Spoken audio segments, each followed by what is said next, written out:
1922 में एक 23 साल का लड़का शिमला के सिसिल होटल के सामने खड़ा था। वो यहाँ एक क्लर्क की नौकरी करना चाहता था, लेकिन होटल के गार्ड ने उसके अपीयरेंस को देखते हुए उसे अंदर तक आने नहीं दिया। उस समय किसी ने सपने में भी नहीं सोचा होगा कि आगे चल के यही लड़का न केवल इस होटल का मालिक बनेगा, बल्कि पूरे इंडिया की one of the most luxurious hotel chain को बिल्ड करेगा। ये कहानी है दी ओबेरॉय होटल्स की।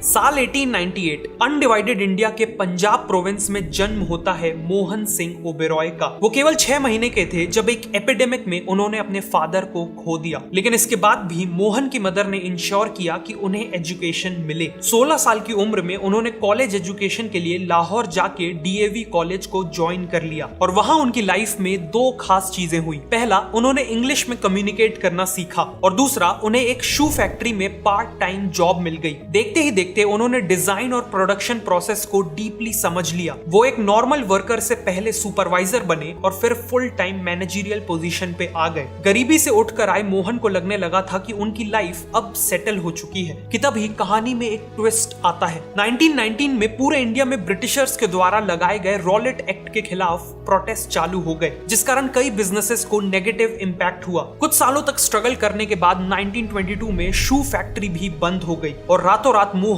अनएम्प्लॉयड हो गए। कोइंसिडेंटली इसी दौरान मोहन की इशरन देवी से शादी हो जाती है और उनकी एक न्यू बॉर्न बेटी भी रहती है। इसीलिए मोहन डेस्परेटली काम ढूंढ रहे थे और तभी उन्होंने एक ऐसे शहर जाने का फैसला किया जो उनकी पूरी जिंदगी बदल देने वाला था, और वो शहर था शिमला। गर्मियों में शिमला ही ब्रिटिश इंडिया का कैपिटल हुआ करता था, जिस कारण यहाँ हाई रैंकिंग ऑफिशियल्स और टूरिस्ट का आना जाना लगा रहता था और इसीलिए ये काम ढूंढने के लिए एक परफेक्ट शहर था। लेकिन अनफॉर्चुनेटली मोहन शिमला में अपने पहले ही जॉब इंटरव्यू में रिजेक्ट हो गए। वो डिसअपॉइंटमेंट में चलते जा रहे थे कि तभी उन्होंने अपने आप को एक आलीशान बिल्डिंग के सामने पाया। वो शिमला के सबसे popular hotel the Cecil hotel आ पहुंचे थे। उन्होंने वहां के हाई प्रोफाइल गेस्ट्स और टॉप नॉच स्टाफ को देखा, जिसके बाद उन्होंने ठान लिया कि वो तब तक शिमला नहीं छोड़ेंगे जब तक उन्हें सिसिल में जॉब न मिल जाए। उन्होंने गहरी सांस ली और कॉन्फिडेंटली अंदर जाने लगे, लेकिन सिसिल के गार्ड ने उनकी अपीयरेंस को देखते हुए उन्हें अंदर जाने नहीं दिया। पर मोहन इतनी जल्दी हार मानने वाले नहीं थे। उन्होंने होटल के बाहर तब तक वेट किया जब तक होटल के मैनेजर बाहर नहीं आए। मैनेजर के आते ही मोहन कॉन्फिडेंटली उनके पास गए और कहा, I am looking for a job sir, do you have a vacancy at the Cecil? Mohan की इंग्लिश सुनकर मैनेजर काफी इंप्रेस हुए और अगले ही दिन उन्हें द सिसिल होटल में 50 रुपए पर मंथ की सैलरी पे क्लर्क की नौकरी मिल गई। सिसिल में मोहन की मेन रिस्पॉन्सिबिलिटी थी कोल की सप्लाई और स्टॉक मैनेज करना। जल्द ही उन्हें आइडिया आया कि कोल डस्ट बॉल्स यूज करके होटल का बहुत पैसा बच सकता है। ये बॉल्स ना केवल सस्ती हैं, बल्कि ये अपनी स्लो बर्निंग कैरेक्टरिस्टिक के कारण रात भर बॉयलर्स को चालू रख सकती है और सुबह बस थोड़ी सी नॉर्मल कोल ऐड करके पानी जल्दी गर्म हो सकता है। उन्होंने ये आइडिया इंप्लीमेंट किया और होटल का बहुत फायदा हुआ। इसके अलावा मोहन को टाइपिंग और शॉर्ट हैंड राइटिंग भी आती थी, इसीलिए जल्द ही उन्होंने मैनेजर को डॉक्यूमेंटेशन और लेटर्स लिखने में असिस्ट करना चालू कर दिया। ये सब देखकर मैनेजर ने उन्हें प्रमोट करके गेस्ट क्लर्क बना दिया और सैलरी भी बढ़ा दी। सिसिल होटल में यूजुअली केवल वीआईपी गेस्ट आते थे और मोहन इन गेस्ट्स के बिहेवियर और प्रेफरेंसेस को डीपली ऑब्जर्व करते थे। साथ ही साथ उन्होंने खुद से ही कई और रिस्पॉन्सिबिलिटीज जैसे कैशियर की रिस्पॉन्सिबिलिटी भी ले ली थी, जिस कारण उन्हें गेस्ट से पर्सनल इंटरेक्शन करने का मौका मिलता था। इन सब के कारण 1925 तक वो न केवल वीआईपी गेस्ट से डील करने में एक्सपर्ट बन चुके थे, बल्कि उनमें होटल के सभी ऑपरेशंस की गहरी समझ आ चुकी थी। इसी बीच सिसिल के मैनेजर ने अपना खुद का होटल खरीदने का फैसला किया। उन्होंने शिमला में ही 50 कमरों का कार्लटन होटल खरीद लिया। मैनेजर का नाम क्लार्क्स था, इसीलिए उन्होंने होटल का नाम बदलकर क्लार्क्स होटल रख दिया। उन्हें पता था कि मोहन को होटल इंडस्ट्री की एक्सेप्शनल समझ आ चुकी है, इसीलिए उन्होंने मोहन को क्लार्क्स होटल ज्वाइन करने का ऑफर दिया, लेकिन एक क्लर्क की तरह नहीं, बल्कि एक पार्टनर की तरह। मोहन को अब क्लार्क्स होटल के प्रॉफिट्स का छोटा सा हिस्सा मिलने वाला था। पार्टनर बनते ही होटल की पूरी रिस्पॉन्सिबिलिटी मोहन पे आ चुकी थी और ऐसा होते ही उन्होंने क्लार्क्स होटल को पूरी तरह से ट्रांसफॉर्म कर दिया। उन्होंने तुरंत होटल को रिनोवेट किया, खास तौर पे बार को अपग्रेड किया, जिससे वहां यंग गवर्नमेंट एम्प्लॉइज आने लगे। उन्होंने ब्रिटिश ऑफिसर्स से पर्सनली कनेक्ट करके उन्हें अपने नए होटल में इनवाइट किया और पर्सनलाइज सर्विसेज ऑफर की। और फाइनली उनकी वाइफ इशरन देवी ने इंश्योर किया कि वो होटल की हर सप्लाईज को खुद मार्केट में जाकर लाएं, ताकि क्वालिटी, क्वांटिटी और प्राइस में कोई कॉम्प्रोमाइज ना हो। इन सब के चलते चलते कुछ ही महीनों में क्लार्क्स होटल की ऑक्यूपेंसी डबल होके 80% तक पहुंच गई। लेकिन फिर कुछ ऐसा होता है जिससे ये पूरा होटल उनके हाथ से एक झटके में छिन सकता था। क्लार्क्स की वाइफ काफी बीमार पड़ जाती हैं और क्लार्क्स डिसाइड करते हैं कि वो होटल को 20,000 रुपए में बेच के इंग्लैंड लौट जाएंगे। मोहन काफी डिसअपॉइंटेड थे। इतनी मेहनत के बाद भी अब इस होटल का फ्यूचर अनसर्टेन था और उनके पास इसे खुद खरीदने के पैसे नहीं थे। सिचुएशन को देखते हुए इशरन देवी ने अपनी पूरी ज्वेलरी बेच दी, लेकिन इसके बाद भी उनके पास सफिशिएंट पैसे इकट्ठा नहीं हो पाए थे। बचे हुए पैसों को अरेंज करने के लिए मोहन ने अपने गाँव के एक मनी लेंडर से हाई इंटरेस्ट पे लोन ले लिया। रिस्क बहुत बड़ा था, लेकिन उन्हें भरोसा था कि वो प्रॉफिट्स कमा के इस लोन को चुका देंगे। 34 की एज में मोहन सिंह ओबरॉय क्लार्क्स होटल के मालिक बन चुके थे, लेकिन साथ में उनके ऊपर बहुत बड़ा डेट भी था।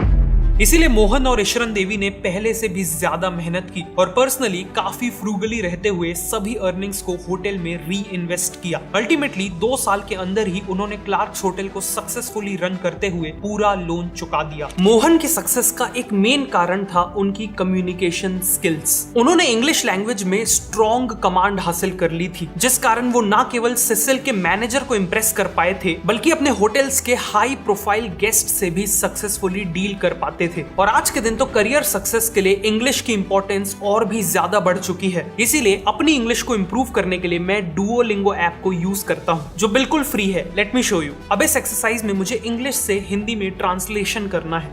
This is my office. Is this your office, Neha? Is this your office, Neha? तो आपने देखा कितना सिंपल है, राइट? इस ऐप के थ्रू अपनी इंग्लिश को ब्रश अप करने के लिए मैंने इंटरमीडिएट इंग्लिश कोर्स लिया और मुझे रियल लाइफ सिनेरियोज में काफी इंप्रूवमेंट दिखी। मुझे इस ऐप की सबसे अच्छी बात ये लगी कि ये पूरी लर्निंग प्रोसेस को गेमिफाई करके उसे काफी फन बना देता है। अगर आपको भी अब्रॉड जाना है, बेटर जॉब चाहिए या सिंपली प्रोफेशनल सिनेरियोज में ज्यादा कॉन्फिडेंट फील करना है, तो ये ऐप आपके लिए है। ऐप का लिंक नीचे डिस्क्रिप्शन और पिंड कमेंट में है, तो फटाफट डाउनलोड कर लीजिए। लेकिन अब मोहन अपनी लाइफ में केवल एक 50 रूम के होटल तक लिमिटेड नहीं रहना चाहते थे। वो अब होटल बिजनेस का पूरा एम्पायर बिल्ड करना चाहते थे। इसी दौरान उन्हें पता चला कि कलकत्ता में एक होटल लीज पे अवेलेबल था और ये होटल था द ग्रैंड होटल। 500 रूम्स के साथ ग्रैंड होटल न केवल कलकत्ता बल्कि पूरे इंडिया का one of the biggest and most prestigious hotel था। ये होटल कलकत्ता की पहली बिल्डिंग्स में से एक था जिसमें हाइड्रोलिक लिफ्ट थी और सालों से इसने रॉयल फैमिलीज, सेलिब्रिटीज और डिग्नेटरीज को होस्ट किया था। लेकिन रिसेंटली यहाँ कंटेमिनेटेड वाटर के कारण टाइफॉइड आउटब्रेक हो गया था, जिसमें 6 लोगों की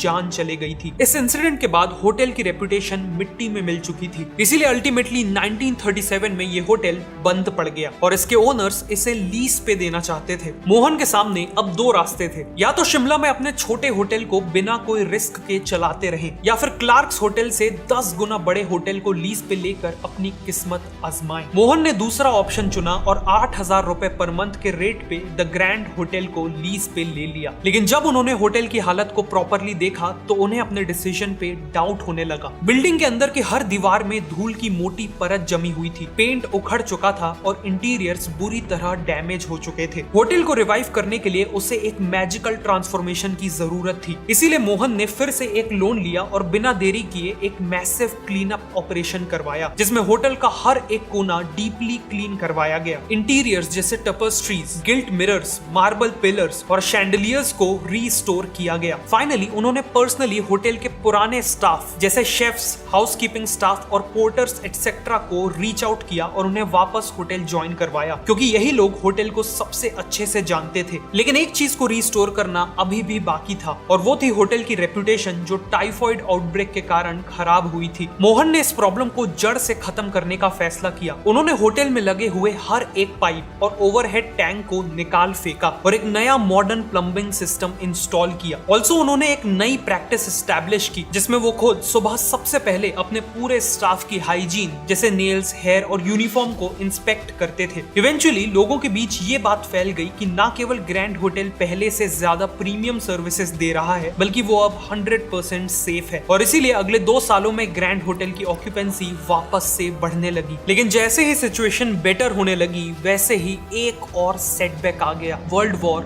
2। वॉर के स्टार्ट होते ही ब्रिटिश आर्मी के हजारों सोल्जर्स के लिए कैलकाटा एक बेस बन चुका था और इन सोल्जर्स के एकोमोडेशन के लिए ब्रिटिशर्स को काफी जगह चाहिए थी। इसीलिए ब्रिटिशर्स ने बाकी कई बिल्डिंग्स के साथ साथ ग्रैंड होटल को भी वॉर के दौरान अपने कब्जे में लेने के ऑर्डर्स पास कर दिए। अगर इतनी मेहनत और इन्वेस्टमेंट के बाद ये होटल मोहन के हाथ से निकल जाता तो वो लोन्स ना चुकाने के कारण बैंकरप्ट हो सकते थे। इसीलिए उन्होंने हिम्मत की और ब्रिटिश जनरल को समझाया कि अगर सोल्जर्स का रहना और खाना खुद आर्मी मैनेज करेगी तो आर्मी को हर दिन 12 रुपए पर सोल्जर खर्च करने होंगे, लेकिन मोहन केवल 10 रुपए पर सोल्जर के प्राइस में सब कुछ मैनेज कर सकते हैं, जिससे आर्मी का बहुत पैसा बच सकता है। लकीली जनरल ने डील डन कर दी, लेकिन अब मोहन को कैसे भी बहुत कम प्राइस चार्ज करते हुए होटल को प्रॉफिटेबली चलाना था। मोहन ने दिमाग लगाया और पूरे होटल के सभी लग्जूरियस इंटीरियर्स को सेफली रिमूव करके स्टोर कर लिया और उनकी जगह स्टर्डी और चीप इंटीरियर्स लगा दिए। इवन किंग साइज बेड्स की जगह कैंप कॉट्स लगा दिए गए। साथ में सभी लग्जरी सर्विसेज को रिमूव करके बेसिक सर्विसेज से रिप्लेस कर दिया गया। ऑक्यूपेंसी को मैक्सिमाइज करने के लिए जहां हो सके वहां बेड्स लगा दिए गए। इवन कॉरिडोर्स और कोर्टयार्ड्स को भी डॉर्मेट्री में कन्वर्ट कर दिया गया। अल्टीमेटली 1400 लोगों की कैपेसिटी वाले ग्रैंड होटल में 4000 सोल्जर्स रुकने लगे, मतलब 40,000 रुपए का रेवेन्यू हर दिन। इन सभी स्ट्रेटेजीज के चलते मोहन 1945 के एंड तक करोड़ों रुपए कमा चुके थे और अब ग्रैंड होटल वापस नॉर्मल कस्टमर्स के लिए भी ओपन हो चुका था। ग्रैंड होटल की ग्रैंड सक्सेस के बाद मोहन के पास पहले से भी बड़ा एक नया गोल था, पूरा हिंदुस्तान। वो इंडिया में खुद की एक होटल चेन ओन करना चाहते थे और इसीलिए उन्होंने एसोसिएट होटल्स ऑफ इंडिया यानी AHI को अक्वायर करने का ठान लिया। AHI पूरे इंडिया के 8 सबसे लग्जूरियस होटल्स को ओन करता था, जिसमें शिमला का सेसिल होटल भी शामिल था। समय के साथ AHI का मैनेजमेंट डिटेरियोरेट हो चुका था और उनके कई होटल्स लॉस में थे। मोहन ने स्ट्रेटेजिकली अपने पूरे प्रॉफिट से टाइम टू टाइम AHI के शेयर्स को खरीदना चालू कर दिया और इवेंचुअली उन्होंने कंट्रोलिंग स्टेक अक्वायर कर लिया। मोहन अब इंडिया के 8 सबसे लग्जूरियस होटल्स के ओनर बन चुके थे, इंक्लूडिंग सेसिल होटल। वही सेसिल होटल जहां उन्हें घुसने तक से मना कर दिया गया था। मोहन के दिमाग में अब केवल एक एम था, अपने 10 होटल्स को इंटरनेशनल लेवल के लग्जरी होटल से भी बेटर बनाना और इसे अचीव करने के लिए उनके पास एक कमाल का मास्टर प्लान था। 1952 में उन्होंने एक वर्ल्ड टूर प्लान किया, जिसमें उनका मेन गोल था वर्ल्ड के टॉप मोस्ट होटल्स में जाकर उन्हें डीपली स्टडी करना। उन्होंने इस टूर में लंदन के डॉचेस्टर होटल, पेरिस के जॉर्ज फिफ्थ होटल और पुएर्टो रिको के हिल्टन होटल जैसे टॉप होटल्स में स्टे किया। हर एक होटल में स्टे करते वक्त वो हमेशा एक नोटबुक और पेन कैरी करते थे और होटल के हर एक लेआउट और ऑपरेशंस पे डिटेल्ड नोट्स लेते थे। 3 महीनों में 25 होटल्स को स्टडी करने के बाद उनके पास कई 100 पेजेस के नोट्स इकट्ठा हो चुके थे। उन्होंने इंडिया वापस आके अपनी लर्निंग्स के बेस पे अपने होटल्स के kitchen layout, room design, public area design, menu design और रूम सर्विस जैसी हर एक चीज में मैसिव इंप्रूवमेंट्स किए और इंटरनेशनल लेवल के स्टैंडर्ड्स अचीव कर लिए। 1955 में मोहन ने देखा कि इंडिया में कई ऐसी हिस्टोरिकल प्लेसेस हैं जहां एक टाइम पे तो राजा महाराजा रहा करते थे, लेकिन आज वहां कोई नहीं रह रहा। उन्हें यहाँ एक बहुत बड़ी अपॉर्चुनिटी दिखी, इसीलिए उन्होंने रॉयल फैमिली से नेगोशिएट करके इन पैलेसेस को लीज पे लेने का फैसला किया। सबसे पहले उन्होंने कश्मीर के महाराजा हरि सिंह के गुलाब भवन पैलेस को होटल में कन्वर्ट किया और इसी तरह इंडिया को मिला उसका पहला रियल पैलेस होटल। 1970 तक अपनी कंटिन्यूड सक्सेस को देखते हुए ओबेरॉय ग्रुप को लगने लगा कि वो इंडियन लग्जरी होटल इंडस्ट्री के अनडिस्प्यूटेड किंग बन चुके हैं। लेकिन फिर कहानी में एंट्री होती है एक ऐसे ग्रुप की जो ओबेरॉय ग्रुप के लिए सबसे बड़ा चैलेंज बन के उभरता है और एक ग्रुप था द ताज होटल ग्रुप। 1971 तक ताज का केवल एक ही होटल था, उनका मुंबई का ताज पैलेस होटल। लेकिन फिर उन्होंने पहली बार मुंबई से बाहर अपना पहला होटल खोला। उन्होंने उदयपुर के लेक पैलेस को होटल में कन्वर्ट किया। फिर 1972 में जयपुर में रामबाग पैलेस की शुरुआत की। 1976 में फोंसेका होटल को खरीद के दिल्ली में एंट्री ली। इसी तरह 1980s तक ताज ग्रुप इंडिया की ऑलमोस्ट हर प्रोमिनेंट सिटी में अपने होटल्स खोल चुका था। ओबेरॉय को पता था कि अगर उन्हें ताज ग्रुप को सच में टक्कर देनी है तो उन्हें उस शहर में अपना होटल खोलना होगा जहां ताज का फ्लैगशिप होटल था, यानी इंडिया का फाइनेंशियल कैपिटल मुंबई। 1970s में मोहन ने डिसाइड किया कि वो मुंबई के नरीमन पॉइंट पे स्क्रैच से एक होटल बिल्ड करेंगे। इस होटल में 500 रूम्स होने वाले थे और 34 फ्लोर्स के साथ ये उस समय मुंबई की सबसे ऊंची बिल्डिंग्स में से एक होने वाला था। प्रोजेक्ट का टोटल बजट 7 करोड़ का था, लेकिन देखते ही देखते होटल का कॉस्ट करीब 20 करोड़ तक पहुंच गया। इस प्रोजेक्ट के लिए ओबरॉय ग्रुप ने लोन लिया था और एक ऐसा टाइम आया था जब हर एक दिन की ही इंटरेस्ट पेमेंट्स 1,20,000 तक पहुंच गई थी। इतने बड़े फाइनेंशियल प्रेशर के चलते पूरे ओबरॉय ग्रुप के फाइनेंसेस अफेक्ट होने लगे और ऐसा लगने लगा कि कंस्ट्रक्शन रोकना पड़ेगा। लेकिन फिर 72 की एज में मोहन ने खुद 6 महीनों तक मुंबई में कैंप किया और इंश्योर किया कि होटल टाइम पे कंप्लीट हो। 1973 में होटल ऑपरेशनल हुआ और ओबरॉय ग्रुप के लिए चीजें नॉर्मल होने लगी। लेकिन फिर ओबरॉय को एक और झटका मिलता है। 1975 में इंदिरा गांधी इंडिया में इमरजेंसी घोषित कर देती हैं, जिस कारण देश में एक इकोनॉमिक डाउनटर्न आ गया और फॉरेन और डोमेस्टिक ट्रैवलर्स की कमी हो गई। इसका सबसे ज्यादा इंपैक्ट हुआ होटल इंडस्ट्री को। ओबरॉय ग्रुप का डेट इस हद तक बढ़ गया कि उन्हें अपने मुंबई के होटल को बेच देने तक का प्रेशर था, लेकिन मोहन ने ऐसा नहीं होने दिया। इसी दौरान उन्होंने देखा कि लेबनान में सिविल वॉर चालू हो गई है, जिस कारण अरब कंट्रीज के कई हाई नेटवर्थ इंडिविजुअल्स जो पहले बिजनेस या लेजर के लिए लेबनान जाते थे, वो इंस्टेड मुंबई आने लगते हैं। मोहन ने इस अपॉर्चुनिटी को पहचाना और एक मास्टर प्लान तैयार किया। उन्होंने अपने होटल्स के 200 स्टाफ मेंबर्स को क्रैश कोर्स देके अरेबिक सिखवाई ताकि वो अरब गेस्ट से इफेक्टिवली कम्युनिकेट कर सके। होटल के डॉक्यूमेंट्स जैसे room service directory, menu cards etcetera को अरेबिक स्क्रिप्ट्स में प्रिंट करवाया। अपने पूरे फूड मेन्यू को मॉडिफाई करके उनमें अरब डिशेस ऐड की। इन स्ट्रेटजीज के चलते ओबरॉय होटल अरब गेस्ट्स के लिए फर्स्ट चॉइस होटल बन गया और अगले कुछ ही सालों में ओबरॉय ने न केवल अपना लोन पे ऑफ कर दिया,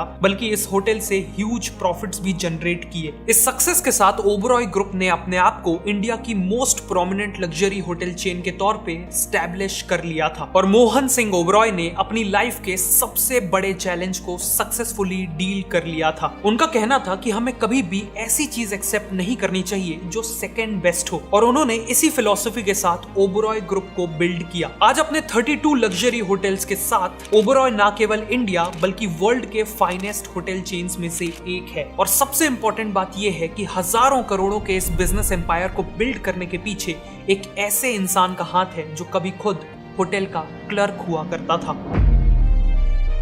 अगर आपको ये वीडियो अच्छी लगी तो मैं रिकमेंड करूंगा कि आप नेक्स्ट इस वीडियो को देखें।